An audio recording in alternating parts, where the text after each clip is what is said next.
ఈనాడులో కథ ఈ మధ్యకాలంలో చూసిన. ఈనాడు కథ ఇది ఒకసారి చూడండి. సెకీ ఒప్పందానికి సన్మానం జరిగింది అని చెప్పి నా ఫోటో పెట్టాడు. సీఎండీని తొలగిస్తూ కేంద్రం ఆకస్మిక నిర్ణయం.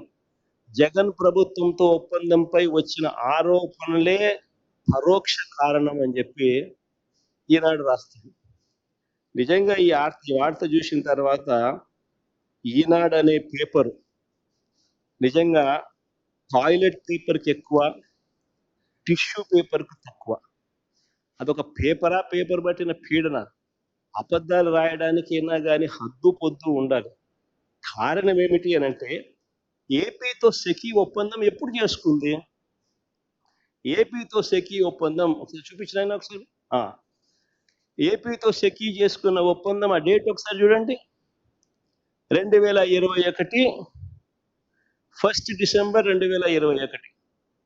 సెకీతో ఏపీ ప్రభుత్వం చేసుకున్న ఒప్పందం 1 డిసెంబర్ 2021లో కుదుర్చుకుంటే, ఈ సెకీ ఎవరైతే తీసేశారో ఇప్పుడు కేంద్ర ప్రభుత్వం ఎవరినైతే సెకీ చైర్మన్ గా ఉన్న వ్యక్తిని తీసేశారో, ఆ సెకీ చైర్మన్ ఎప్పుడు నియామకం అయ్యాడు సెకీ చైర్మన్ గా అంటే, అది కూడా పక్కనే ఉంది, ఒకసారి చూడండి.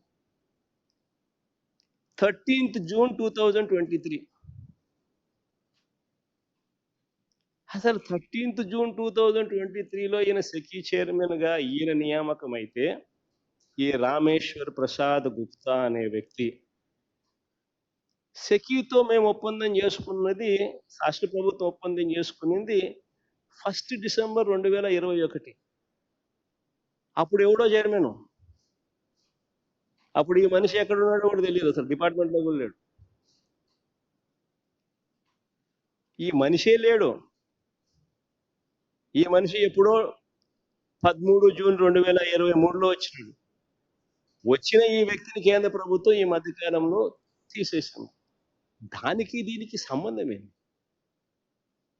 అంటే, ఏదో సామెత ఉంది చూడు,